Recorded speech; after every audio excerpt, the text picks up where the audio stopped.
Olá, seja muito bem-vindo ao meu canal. Meu nome é Melissa Cocker, eu sou terapeuta de casais, formada em psicologia. E no vídeo de hoje eu quero falar um pouco sobre transtornos que estão associados a problemas de relacionamento.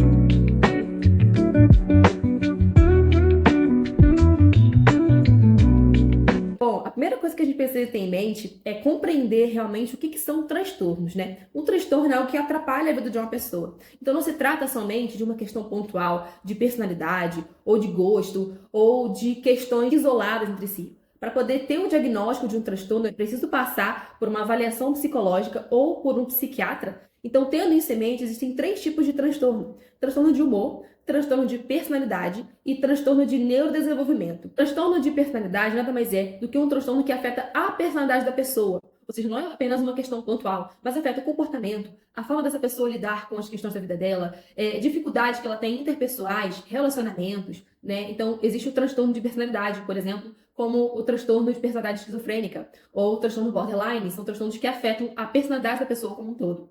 E existe também os transtornos de humor, que são os mais conhecidos, que são a depressão, a ansiedade, transtornos que afetam o humor da pessoa e com isso afeta outras áreas da vida dela. E existe o transtorno de neurodesenvolvimento, que são transtornos que a pessoa ela já nasce com aquela questão. Então, por exemplo, o transtorno do espectro autista se encaixa nessa categoria de transtorno de neurodesenvolvimento, ou então o transtorno, a questão da síndrome de Down também poderia ser encarada como um transtorno de neurodesenvolvimento, ou seja, uma questão que já nasce com o indivíduo. Existem certos tipos de transtornos que afetam a vida da pessoa de maneira a afetar os seus relacionamentos. Então, eu vou trazer alguns transtornos para vocês hoje. Podem gerar problemas dentro de um relacionamento. E eu queria que você me acompanhasse nesse vídeo até o final. É claro que para falar sobre transtornos, a gente vai utilizar o DSM, que nada mais é do que um dicionário sobre os transtornos mentais e emocionais.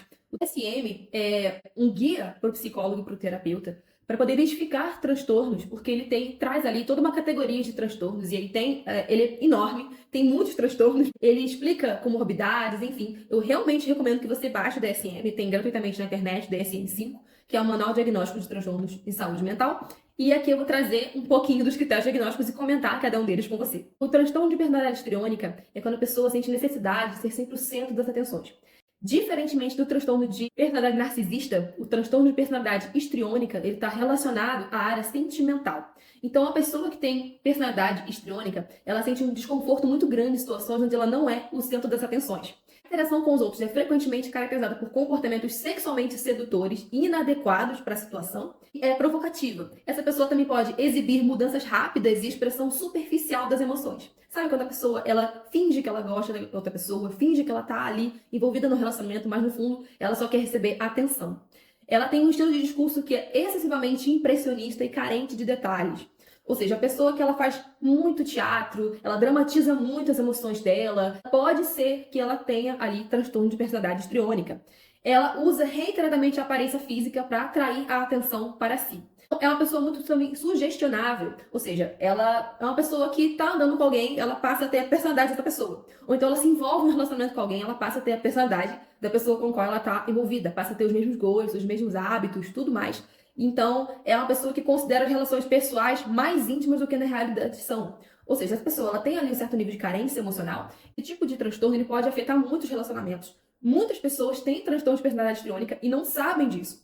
E são pessoas que vivem pulando de relacionamento para outro e não conseguem desenvolver um relacionamento profundo, com uma conexão profunda com alguém. Existe também o transtorno de personalidade evitativa. Ou seja, sabe aquela pessoa que ela evita todo tipo de contato físico com alguém? É uma pessoa que tem muita dificuldade de se abrir, de se expor, e isso pode atrapalhar muito o relacionamento que ela tem. Então, de acordo com o DSM, os critérios diagnósticos são um padrão difuso de inibição social, ou seja, sentimentos de inadequação, hipersensibilidade à avaliação negativa que surge no início da vida adulta, ou seja, não é um transtorno que vem acompanhando desde a adolescência, surge no início da vida adulta, e está presente esses comportamentos em vários contextos. Então, a pessoa que ela evita atividade profissional que envolva contato interpessoal, que ela tem que conversar com pessoas, ela prefere ficar ali no cantinho dela, isolada, né? É uma pessoa que não se dispõe a se envolver com pessoas, a menos que tenha certeza de que ela vai ser recebida de forma positiva. Ou seja, uma pessoa que tem medo de exposição. Ela se mostra reservada em relacionamentos íntimos devido ao medo de passar vergonha ou de ser ridicularizada. Ela se preocupa muito com crítica e rejeição em situações sociais. Ela é inibida em situações interpessoais novas por conta de se sentir sempre inadequada. Então, a pessoa que está sempre se sentindo inadequada, está sempre ali se escondendo, né? E ela tem uma reluta de forma incomum em assumir riscos pessoais ou se envolver em quaisquer novas atividades, porque essas atividades podem ser constrangedores. É muito importante compreender que o transtorno de personalidade evitativa não é a mesma coisa que a pessoa tímida, tá, gente? A pessoa que é tímida é a pessoa que tem ali a energia dela para a vida, para as coisas, de dentro dela, ou seja, dos pensamentos e emoções dela. E a pessoa que não é tímida, a pessoa que é extrovertida, é uma pessoa que tira a energia dela do lado de fora. Então, por exemplo, eu sou uma pessoa extrovertida. Eu amo conversar, amo dialogar, amo bater papo. Eu tiro a minha energia, minha vontade de viver, meu desejo de realizações profissionais e meu desejo pela vida, né, digamos assim, eu tiro das minhas relações interpessoais. E a pessoa que é tímida, a pessoa que é introvertida, ela tira a energia dela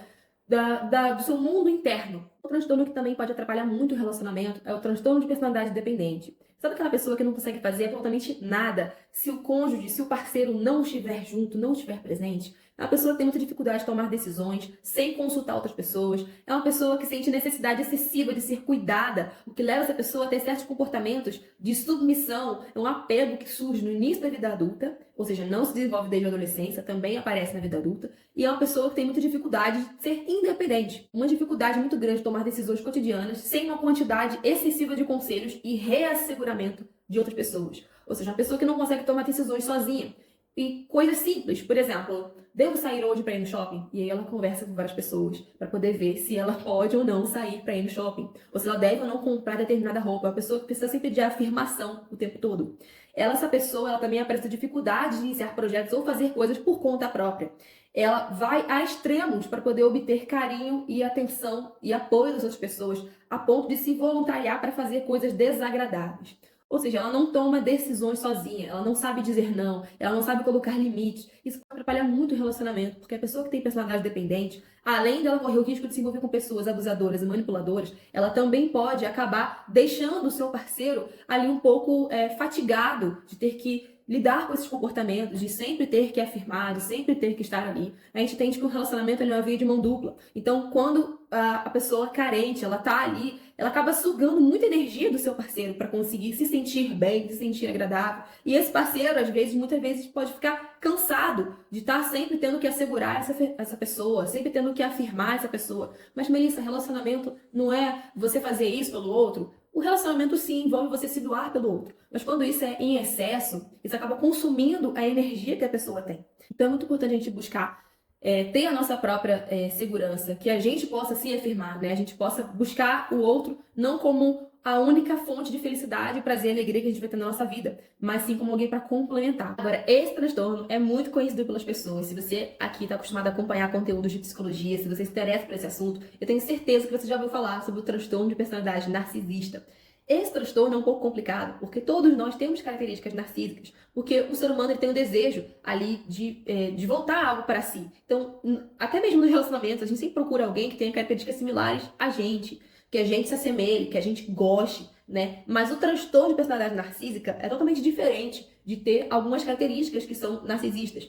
Caracterizado, né, por uma autoestima variável e vulnerável, com tentativas de regulação por meio de busca de atenção e aprovação e grandiosidade declarada ou encoberta. Ou seja, uma pessoa que se sente melhor do que os outros, se sente superior aos outros, não porque ela realmente seja superior, mas porque ela tem uma carência muito grande, muito profunda de se sentir importante. Então, muitas vezes, a pessoa que tem transtorno de personalidade narcísica, ela pode acabar manipulando as pessoas, ela acaba querendo controlar a vida dos outros, né? Manipular através de chantagem emocional. Existem muitos relacionamentos, né, que tem pessoas com transtorno narcisista, e a parte assim, ruim disso é que a maioria das pessoas que têm esse transtorno não vão ali se consultar, porque elas acreditam que não tem nada de errado com elas. Então, só para esclarecer aqui, né, alguns critérios diagnósticos do transtorno de personalidade narcisista envolvem uma autoestima variável. O que é autoestima variável, gente? É quando a pessoa, uma hora se sente bem, se sente o rei da cocada preta, se sente uma pessoa incrível, maravilhosa, e eu estou sensacional. E outra hora se sente péssimo, como se fosse o pior ser humano do mundo. Ela tem um prejuízo muito grande na capacidade de reconhecer ou se identificar com os sentimentos e necessidades das outras pessoas. Ela é excessivamente atenta às reações dos outros, mas somente se percebidas como relevantes para si. Ou seja, isso é importante para mim? É, então eu vou prestar atenção. Isso não é importante para mim? Não vou prestar atenção, não vou ligar. Os relacionamentos, em grande parte, são superficiais e existem só para servir à regulação da autoestima. Ou seja, é uma pessoa que se relaciona só para se sentir bem, só para se sentir por cima, mas não porque ela realmente quer desenvolver um relacionamento íntimo com alguém. Bom, gente, esses foram alguns dos transtornos que eu acredito que estejam associados a relacionamentos, que atrapalham os relacionamentos em geral. Eu espero que você tenha gostado desse vídeo. Se você gostou, deixe seu like. Se inscreva no meu canal, coloca aqui nos comentários o que você achou sobre isso, se você conseguiu se identificar com alguns dos critérios diagnósticos. Um beijo, até o próximo vídeo.